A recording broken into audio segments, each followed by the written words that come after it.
The morning started like any other on Earth. Commander Hansol Kim was drinking his coffee in the Earth Defense Center when the alarms began screaming. Red lights flashed across every screen in the command room.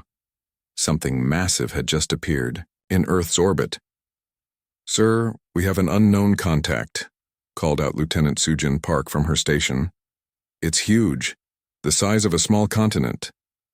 Hansol put down his coffee and walked to the main display. What he saw made his blood run cold. A ship unlike anything humans had ever built hung in space above Earth. It was made of what looked like living crystal, pulsing with strange blue light. "Get me Admiral So-Min Lee on the line," Hansol ordered. "And wake up President Jae-sung Lim. Tell him we have a situation." Dr. Yujin Park rushed into the command center. She was Earth's top expert on alien life, though until today, that had been mostly theory. "Commander, I'm reading energy signatures I've never seen before. This technology is far beyond anything we have." The crystal ship began to broadcast on every frequency at once. Every radio, television, and communication device on Earth suddenly carried the same message. The voice that spoke was not human. It sounded like grinding glass mixed with wind chimes. "People of Earth," the voice said. "I am voice of many speaking, for the galactic hegemony. Your species has violated the laws of civilized space. You have spread to systems beyond your assigned area. You have grown too fast and become too dangerous." Hansol felt his hands clench into fists. Assigned area? Who had assigned humans anything? The alien voice continued. "The galactic hegemony consists of 12 great empires. We have maintained peace in this galaxy for 10,000 years. Your species threatens this peace, therefore we give you one choice." The main screen filled with an image of the crystal being speaking. It had no face that humans could recognize, just shifting patterns of light within translucent stone. "You have 72 standard galactic hours to surrender completely. Disarm all your ships. Abandon all colonies except Earth. Submit to hegemony rule. If you refuse, every human world will be destroyed. Every human will die. We have done this before to other species who would not obey." The transmission ended. Silence filled the command center. Admiral So-Min Lee arrived within minutes. She was a small woman with iron-gray hair and eyes like winter storms. "How bad is it?" she asked. "They want us to surrender everything or they'll kill us all," Hansol replied. So-Min nodded grimly. "I've been expecting this day for 20 years, ever since we made contact with the wreckage of that alien ship near Pluto." Dr. Yujin Park looked up from her scanner readings. "That's impossible. We never announced that discovery." "Because I ordered it kept secret," So-Min said. "That wreck wasn't from a crashed ship. It was from a battle. Someone had been watching us. The technology was designed to spy on developing species." Ambassador Jinwoo Choi entered the room. He was Earth's chief diplomat, a man who had spent his career trying to prepare for the day humanity would meet other intelligent life. He had never imagined it would go like this. "I've been analyzing their transmission," Jinwoo said. "The way they speak suggests they've done this many times before. They have a system for dealing with species like us." President Jae-sung Lim finally arrived. He was older than the others, with white hair and tired eyes, but those eyes were sharp as knives. "Give me the full situation." Hansol briefed him quickly. The president listened without interrupting. When Hansol finished, Jae-sung was quiet for a long moment. "How many ships do we have?" Jae-sung asked. "About 2,000 combat-ready vessels across all our colonies," Admiral So-Min answered. "The aliens claim to have 12 empires backing them. Our intelligence suggests that could mean hundreds of thousands of ships." "Our technology?" Dr. Yujin Park spoke up. "Based on what I'm seeing from their ship, they're more advanced than us in most areas. But there are some things that don't make sense." "Explain." "Their ship is huge, but the energy readings are inefficient. They're using brute force where we might use precision. It's like they've focused on making things bigger rather than better." Admiral So-Min smiled coldly. "That might be important. What about our secret projects?" "Project Deep Strike is ready for testing," So-Min replied. "We have 3 prototype ships with the new weapons, and the gravity manipulation systems are installed on our orbital platforms. Ambassador Jin-Woo Choi looked puzzled. What secret projects? President Jae-Sung Lim turned to him. 20 years ago, we found evidence that someone was watching us. We've been preparing ever since. Admiral So-min has been developing weapons based on theories that most aliens apparently never discovered. Such as?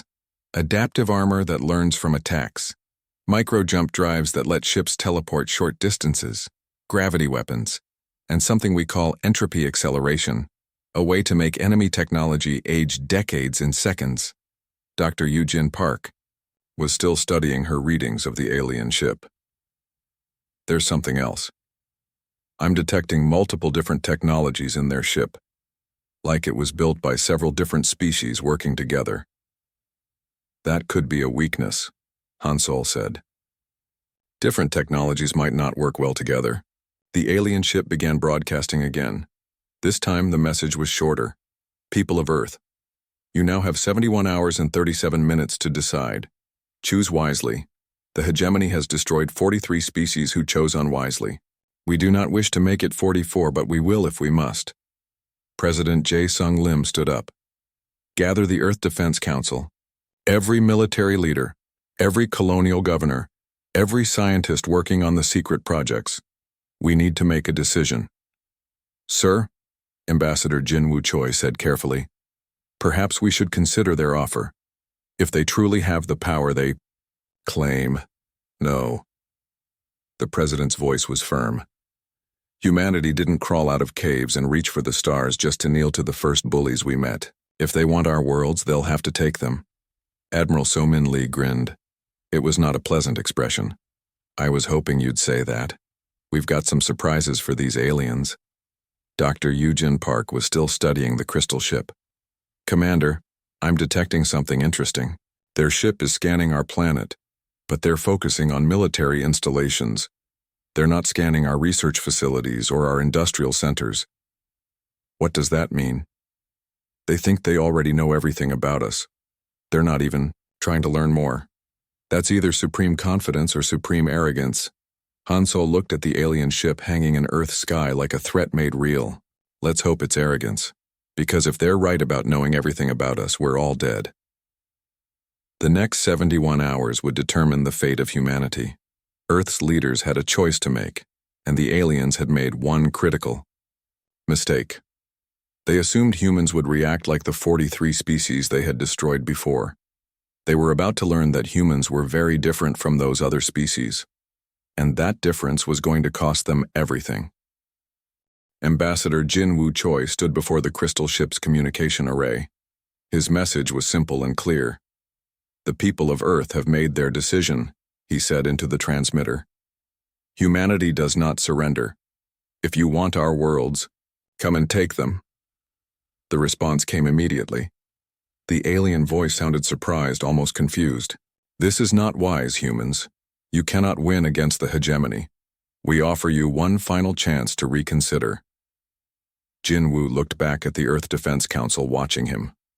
President Jae-Sung Lim nodded once. Our answer remains the same, Jin-Woo replied. We do not kneel. The alien ship went silent. Then it began to move away from Earth. They're leaving, reported Lieutenant Soo-Jin Park. No, said Admiral So-min Lee grimly. They're going to get their friends. She was right. Within 6 hours, long-range sensors detected massive fleets moving toward human space. The largest was heading for New Busan, humanity's agricultural center in the Kepler system. Captain Mi Young-seo received her orders aboard the experimental destroyer Indomitable. Her ship was one of only 3 vessels equipped with humanity's newest technology. Captain, her communications officer called out. Admiral So-min Lee is on the line. So-min's face appeared on the main screen. Captain Seo, you know what your ship can do. The aliens don't. Use that advantage. Understood, Admiral. How many are we facing? 50,000 ships. You'll have support from General Dae Ho-yoon's orbital platforms and Lieutenant Woo Jin Nam's fighter squadron. Mi Young felt her crew tense around her. 50,000 against maybe 200 human ships and some fixed defenses. The numbers were impossible. Admiral, Mi-young said carefully, those odds are exactly what we expected, So-min replied. Remember, they think they know everything about us. They're about to learn they're wrong. The alien fleet arrived at New Busan 3 days later. War Marshal Velmak of the Thornscale Empire commanded the invasion force from his flagship, a massive creature that looked like a living spine covered in armor. Begin the attack, Velmak ordered. Standard formation.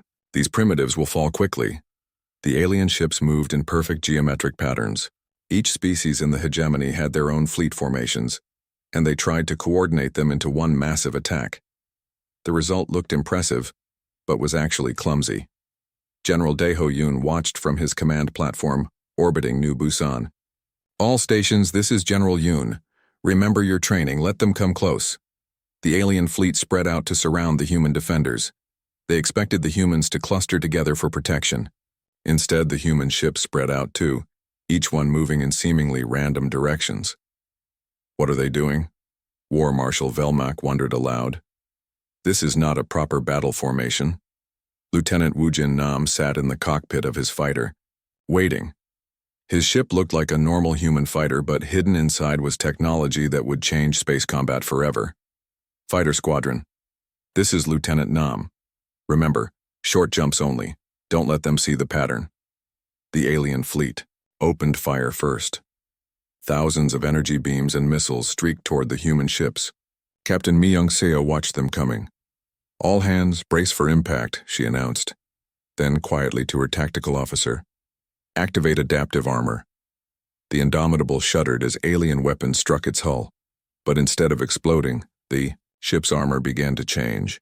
The first few hits did damage, but each subsequent blast did less.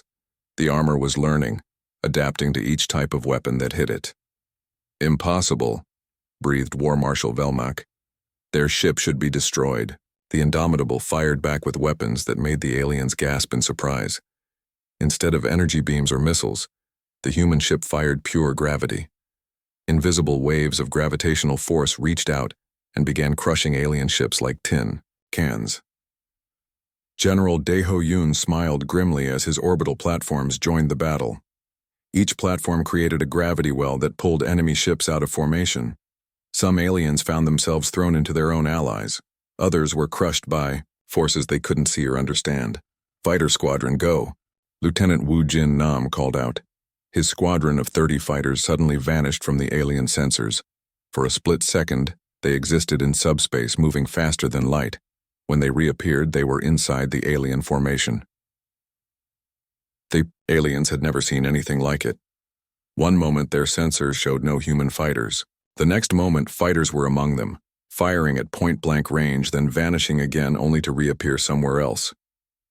They're teleporting, screamed one alien captain. How is that possible? Woo Jin's fighter danced through the alien fleet like a ghost. His ship would appear, fire, and vanish before the aliens could target him. Each jump was only a few kilometers, but in space combat, that was enough to be everywhere and nowhere at once. War Marshal Velmak watched his perfect formation fall apart. The humans were using weapons and tactics he had never seen. Worse, they seemed to be studying his fleet even as they fought it. All ships, concentrate fire on their command vessel, he ordered. Thousands of alien ships turned their weapons on the Indomitable. The massive bombardment should have vaporized the human ship instantly. Instead, something impossible happened. The ship's adaptive armor had learned from every previous attack. Now, as the concentrated fire struck it, the armor absorbed the energy and converted it into power for the ship's own weapons. The more the aliens shot at it, the stronger it became. Dr. Eugene Park watched the battle from Earth, analyzing every piece of data. Their technology is impressive but inflexible, she reported to the Earth Defense Council. They build weapons to work one way and expect them to always work that way. Captain Mi-young Seo decided it was time to deploy humanity's most terrible weapon. Tactical, prepare the entropy bomb. Her tactical officer's hands hesitated over the controls. Captain, we've never tested this on a live target. Today we find out if it works, Mi-young replied. The entropy bomb was unlike any weapon ever built. Instead of exploding, it simply made things age. Very, very fast.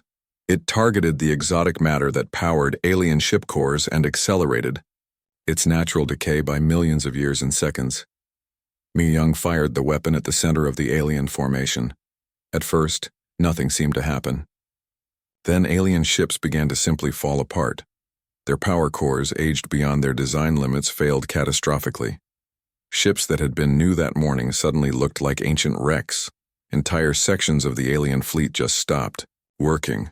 By the void gods, whispered War Marshal Velmak. What kind of demons are these humans? General Dae Ho Yoon activated all his orbital platforms at once. Gravity weapons reached out across space, creating a web of invisible force that pulled the alien fleet apart. Ships designed to fight in straight lines found themselves being thrown in all directions. Lieutenant Wu Jin Nam's squadron made their final attack run. 30 human fighters appeared in the middle of the alien command ship formation. They fired every weapon they had, then jumped away before the aliens could respond. War Marshal Velmak's flagship shuddered under the assault. "Retreat!" he screamed. "All ships retreat immediately." The alien fleet that had arrived with 50,000 ships fled with only 12,000. They left behind a debris field of dead ships and shattered pride. Captain Mi Young Seo stood on the bridge of the Indomitable, looking at the retreating aliens. Her ship was damaged, but alive. Around her, the impossible had happened. Humanity had won its first battle against the galactic hegemony. "Captain," her communications officer called out, "we're receiving a transmission from the retreating alien fleet." On the screen appeared War Marshal Velmak. His reptilian features were twisted with fear and confusion. "What are you?" he demanded. "Your technology should not work. Your tactics make no sense. You fight like humans," Mi Young replied calmly. The transmission ended. The alien fleet jumped to hyperspace, carrying word of their defeat back to the hegemony. Admiral So-Min Lee's voice came over the communications array, reaching every human ship and station in the system. "Well done, everyone, but this is just the beginning. They'll be back, and they'll bring everything they have. Prepare for the real war to start." The humans had won their first battle, but they knew the aliens would not underestimate them again. The galactic hegemony was about to learn that humanity's greatest strength was not their technology. It was their refusal to give up. The emergency meeting of the Galactic Hegemony Council took place on the ancient world of Nexus Prime.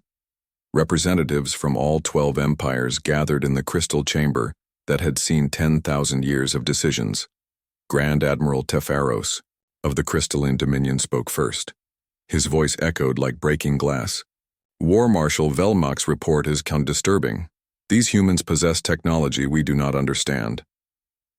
"Impossible," hissed Empress Silvara of the Void Serpents. "We have monitored them for 200 years. They are a primitive species." "Primitive? Species do not destroy fleets of 50,000 ships with 200, replied Elder Thoughtseer Morden of the Psionic Collective. War Marshal Velmak stood in the center of the chamber. His proud thorn-scale features were marked by defeat. "They do not fight like any species we have encountered," he reported. "Their ships adapt during battle. Their weapons ignore the laws of physics as we understand them. And their tactics—" "What about their tactics?" demanded General Carthox of the Iron Brotherhood. "They do not follow proper formation protocols. They spread out when they should cluster. They attack from impossible angles. They fight like they expect to lose but refuse to surrender."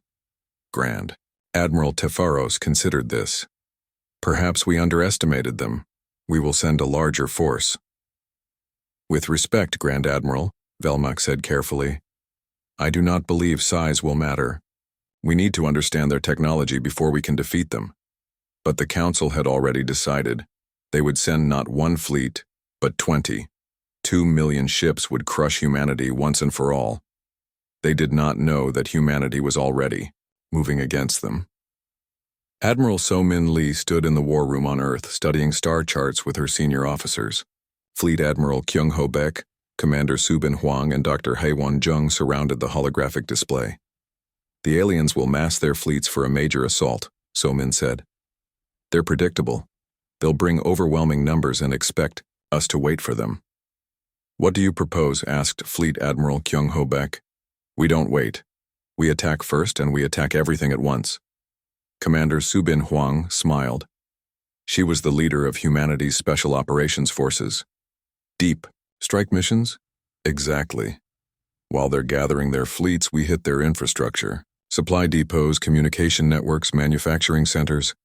We make it impossible for them to coordinate their attack. Dr. Haewon Jung looked up from her computer tablet. The virus is ready for deployment. Once it's in their network, it will spread to every connected system. What exactly does this virus do? Asked Kyung-ho Baek. It learns. Haewon replied with a grin. Every time they try to remove it, it adapts.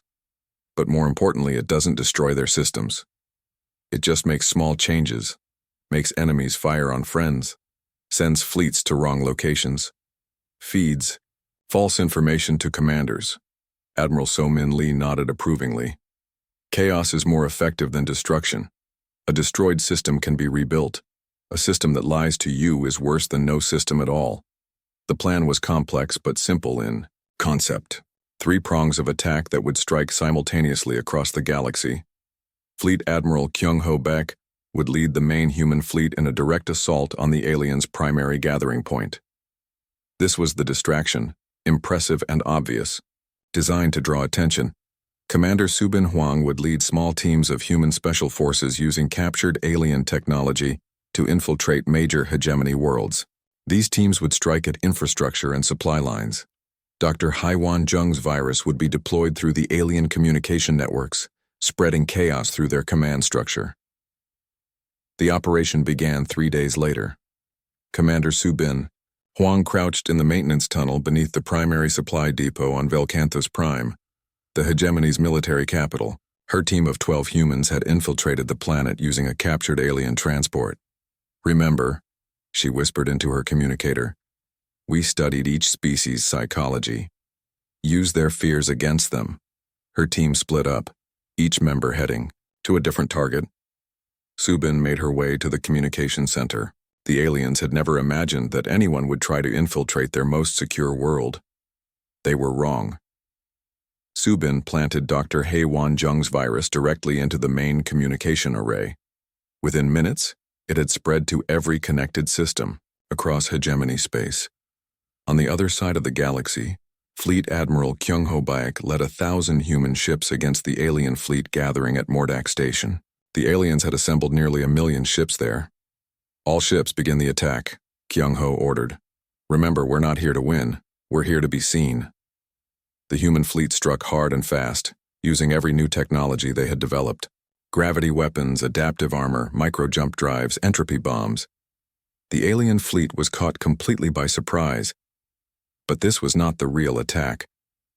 At the same moment, across 50 different worlds, Commander Subin Hwang's teams struck at the heart of the hegemony's infrastructure. They didn't target military bases. They targeted the systems that kept civilization running. On Krextal Prime, homeworld of the hive-minded Krextal, human operatives released a chemical that disrupted the pheromones the aliens used to communicate. Within hours, the entire planet was in chaos as different hive clusters could no longer coordinate with each other. On Vashiti Honor, homeworld of the warrior Vashiti, humans broadcast recordings they had intercepted, conversations between Vashiti, leaders discussing their cowardice and willingness to sacrifice their people for personal safety. The honor-obsessed Vashiti erupted in civil war almost immediately.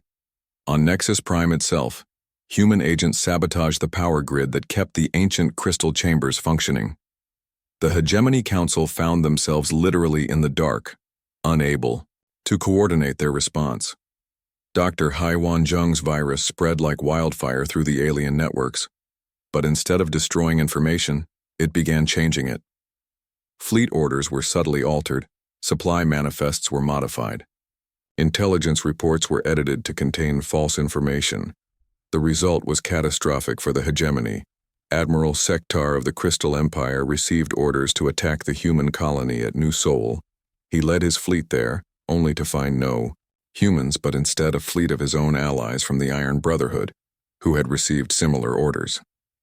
The two alien fleets, thinking the other was human, began fighting each other. General Vorkus of the Void Serpents found his supply ships delivering food to human colonies instead of his own troops. His fleet ran out of provisions and was forced to retreat. War Marshal Jexthin of the Burning Stars received intelligence reports claiming that the humans had developed planet-killing weapons and were about to use them on his homeworld. He abandoned his attack and rushed home to defend against an invasion that did not exist. Fleet Admiral Kyung-ho Baek watched the chaos unfold from his command ship. "Dr. Jung, your virus is working better than we hoped." "The aliens built their entire civilization on interconnected systems," Haewon replied from Earth. "They never considered that those connections could be used against them." The climax of the operation came when Commander Subin Huang's team captured Grand Admiral Tefaros himself. They found him in his command bunker on Nexus Prime, trying desperately to coordinate a response to attacks that seemed to be coming from everywhere at once. "You are defeated," Subin told him, as her team surrounded him with weapons drawn. "Impossible," Tefaros replied. "The hegemony has ruled for 10,000 years. We cannot be defeated by primitives." "Watch," Subin said simply. She activated a holographic display showing the current state of hegemony space. Fleets attacking each other by mistake. Supply lines in chaos. Communication networks spreading false information. Worlds in revolt as their populations learn the truth about their leaders. "Your empire is destroying itself," Subin explained. "We just gave it a little push." Instead of killing Tefaros, Subin's team did something unexpected. They released him. They wanted him to see the destruction of everything he had built. They wanted him to carry word back to what remained of the hegemony. The message was clear. Humanity was no longer defending. They were attacking, and they were winning. Fleet Admiral Kyung-ho Baek led his fleet home, having accomplished his mission. He had kept the main alien force busy while the real attacks took place. "Admiral," his communications officer reported, "we're receiving surrender requests from 17 different hegemony worlds. Tell them to surrender to Commander Subin Huang's teams," Kyung-ho replied. "We're not conquerors, we're liberators." The galactic hegemony, which had ruled through fear for 10,000 years, was collapsing. Their fleets were scattered, their communications were compromised, and their subject peoples were in revolt. But humanity was just getting started. President Jae Sung Lim stood before the United Earth Assembly as reports poured in from across the galaxy. What had started as humanity's desperate defense had become something much larger. "The hegemony is collapsing," he announced to the assembled delegates. "But we face a choice that will define what kind of species we are. Do we become conquerors like them, or do we build something better?" Admiral Yoonju Shin entered the assembly hall carrying data tablets full of requests. "Mr. President, we've received formal surrender offers from 43 worlds. But they're not asking to surrender to us. They're asking to join us." The transformation had begun 3 weeks earlier. As human forces liberated world after world from hegemony control, something unexpected happened. The freed populations didn't just accept liberation, they embraced it. Dr. Won-shik Oh had been studying this phenomenon from his research station orbiting New Seoul. As humanity's leading expert on alien psychology, he was trying to understand why the freed species were so eager to work with their liberators. "The hegemony ruled through fear and control," he explained in his report to Earth. "They kept species isolated from each other, dependent on the central authority for everything.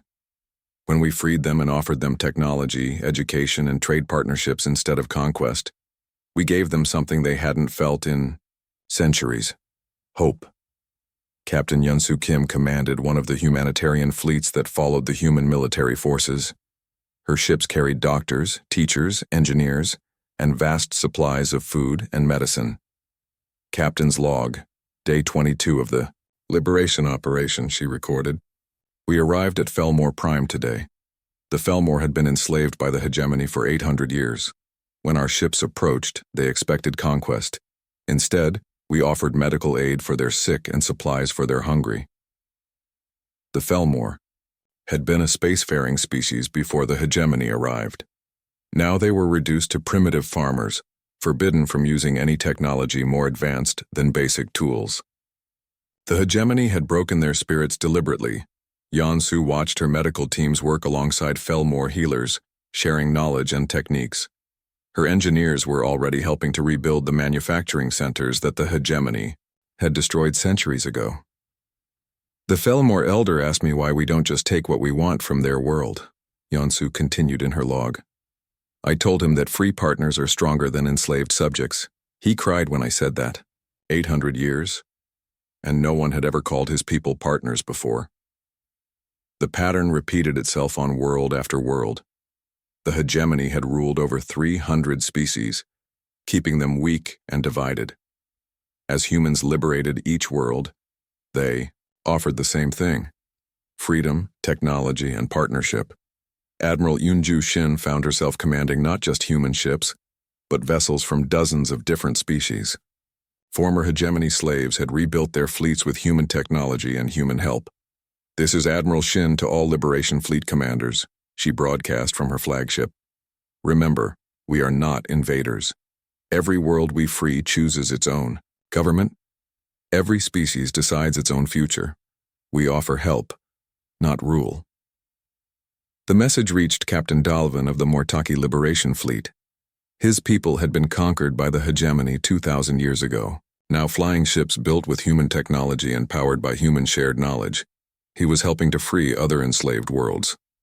"Admiral Shin," Dalvin replied, "the Mortaki have not forgotten what freedom feels like. We will fight beside humanity until every chain is broken." President Jae-sung Lim watched this transformation with amazement and pride. "We're not just winning a war," he told his advisors. "We're starting a revolution. Every species that joins us makes us stronger, but more importantly, it makes them stronger too." Dr. Wan Shiko had been working with the freed populations to help them recover from centuries of oppression. His teams included not just human psychologists, but healers and counselors from every liberated species. The hegemony's greatest crime was not conquest, he wrote in his report. It was the deliberate destruction of hope. They didn't just conquer bodies, they conquered minds. They made entire species believe that freedom was impossible. The healing process was remarkable to watch. Species that had been enemies under hegemony rule began working together once they learned the truth about how they had been manipulated. The hegemony had deliberately created conflicts between subject species to keep them from uniting. Captain Yansu Kim witnessed one of the most moving moments of the liberation. On Kethril Prime, two species that had been forced to fight each other for hegemony entertainment met for the first time as free peoples. The Kethral and the Volmani had been told for generations that they were natural enemies, Yansu recorded. The hegemony made them fight in gladiator matches for the entertainment of their masters. Today, I watched a Kethral child and a Volmani child play together with toys that our engineers had made for them.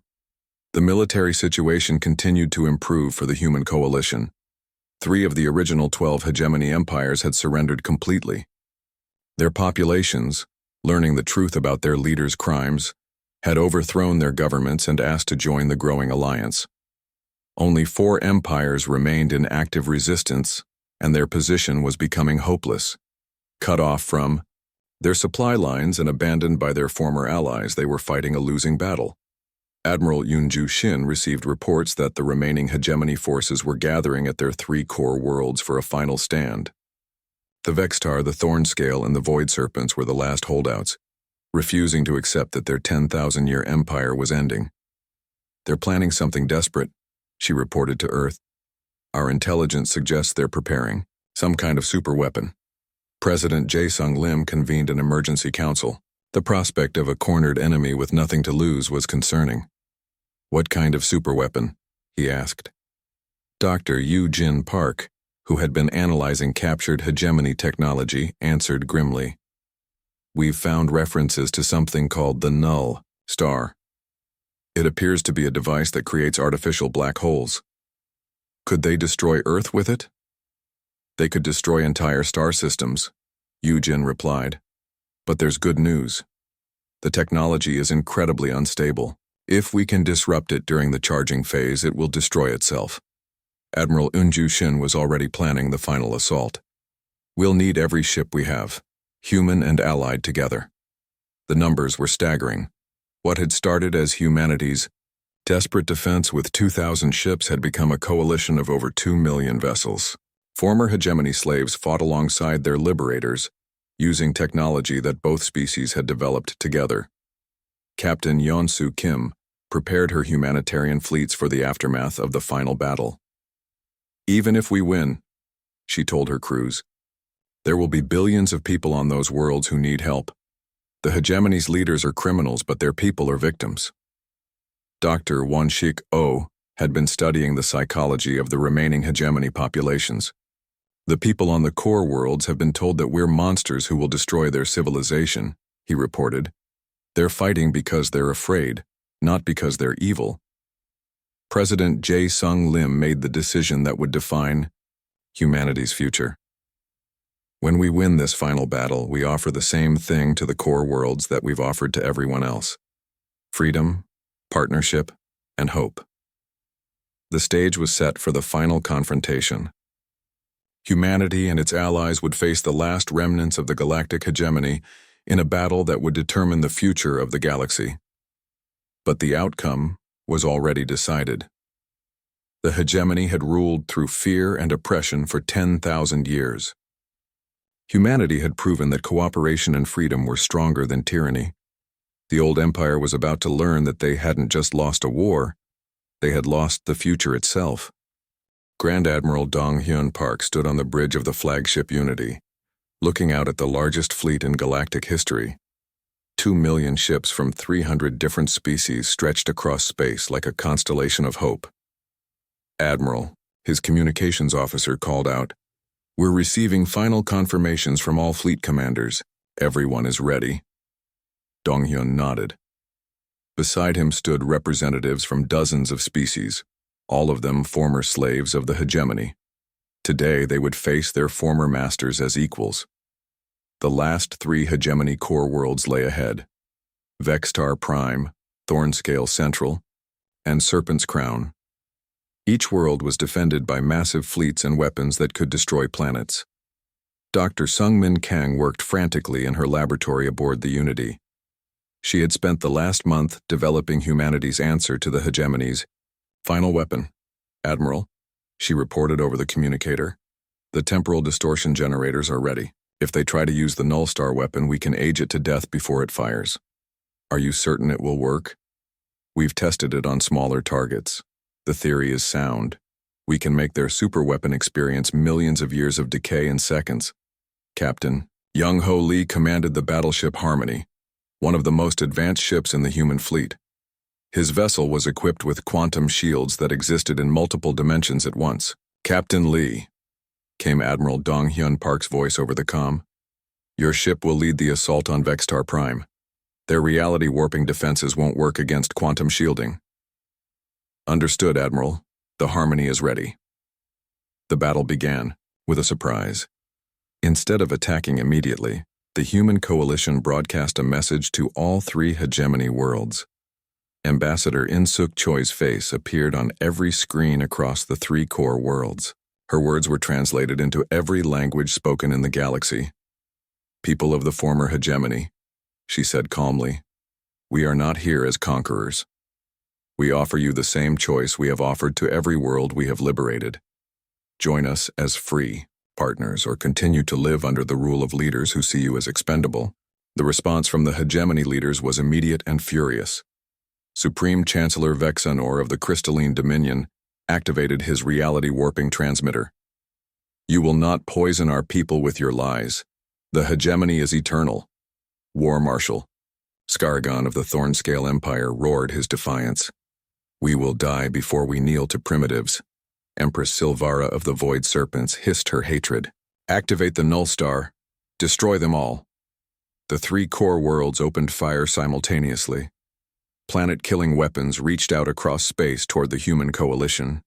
Energy beams that could boil oceans and gravity weapons that could crush moons struck the Allied fleet. Captain Young-Ho Lee watched the incoming fire and smiled grimly. All hands, prepare for quantum shift. The Harmony and the other advanced human ships suddenly existed in multiple dimensions at once. The hegemony weapons passed through them like they were ghosts. What should have been the destruction of the Coalition fleet became a light show as weapons struck empty space. Impossible, screamed Supreme Chancellor Vexenor. Their ships should be destroyed. Admiral Dong-Hyun Park gave the order to advance. All ships begin the final assault. Remember, we fight for freedom. The battle was unlike anything the galaxy had ever seen. 2 million ships from hundreds of species fought together, with perfect coordination. Former enemies worked side by side, their differences forgotten in the face of their shared goal. The hegemony's defenses were impressive, but flawed. They had been designed to fight against divided enemies, not a united coalition.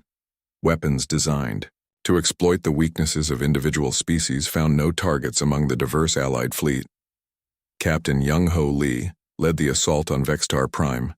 The crystalline world's reality-warping defenses tried to turn his weapons against his own ships, but quantum shields existed partially outside normal reality, making them immune to such manipulations. All batteries, fire at will, Young-Ho ordered. The Harmony struck back with weapons that the Vextar had never imagined. Gravity pulses that created spatial tears. Energy beams that existed in 11 dimensions simultaneously. Missiles that could phase in and out of reality. On Thornscale Central, the mighty War Marshal Scaragon led his personal fleet against the Allied forces. His ships were living creatures grown rather than built, with natural armor that could regenerate damage, but they faced Captain Mi-Young-Seo and her adaptive technology. The Indomitable had been upgraded since the first battle. Now it didn't just adapt to weapons, it adapted to living ships. Each attack from the Thornscale fleet made the human ship's weapons more effective against biological targets. Your creatures are impressive, Mi-Young broadcast to Scaragon, but evolution is on our side. On Serpent's Crown, Empress Silvara activated her most terrible weapon.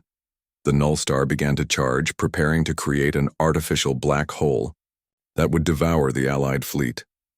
Dr. Sungmin Kang watched the readings from her laboratory.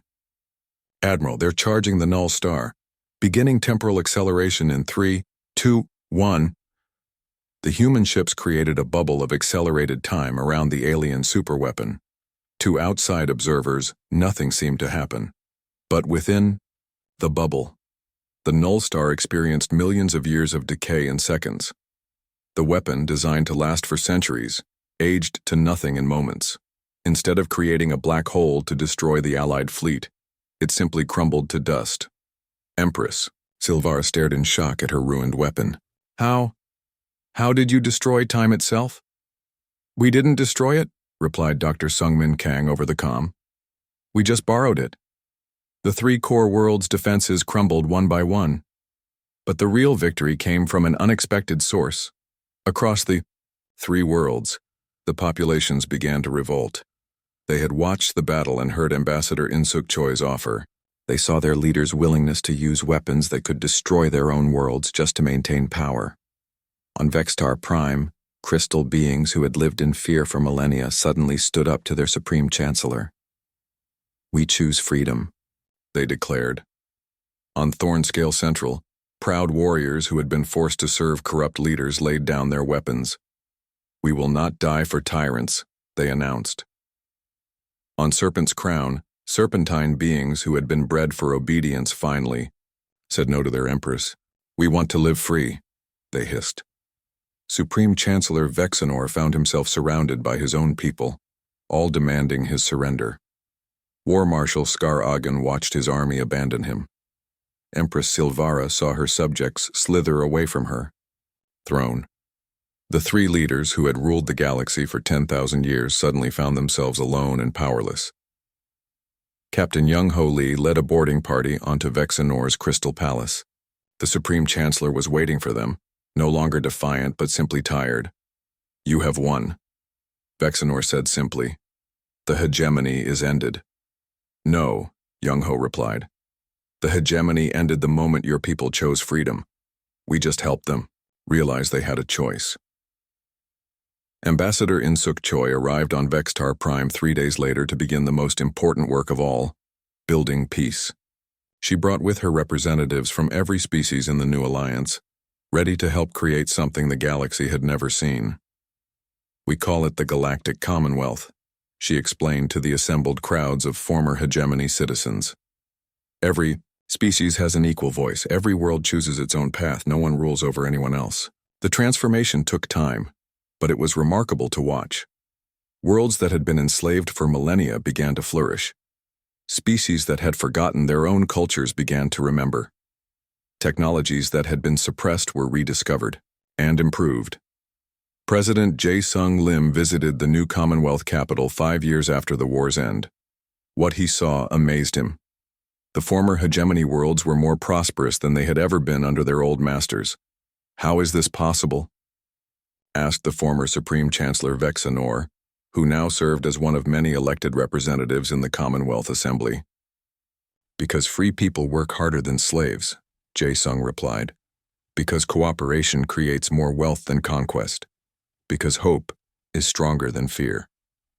Captain Yeonsu Kim, now Admiral of the Commonwealth Humanitarian Fleet, watched her. Mixed species crews worked together on a project that would have been impossible under the hegemony. They were building a massive space station that would serve as a university for the entire galaxy. Students from 300 worlds will come, here to learn, she told her bridge crew. They'll share knowledge that the hegemony kept hidden for centuries. Dr. Won-shik-oh had established counseling centers on every former hegemony world, helping entire species heal from centuries of oppression. His staff included therapists from dozens of different cultures, all working together to mend what the old empire had broken. The hegemony's greatest lie, he wrote in his final report, was that some species were meant to rule and others meant to serve. The truth is that every species has something valuable to contribute when they're free to choose their own path. The galaxy 50 years after the war was unrecognizable. The Commonwealth had grown beyond the former hegemony space, reaching out to species that had never been contacted before. Exploration fleets made up of volunteers from hundreds of worlds pushed the boundaries of known space. The old hegemony had spread through conquest,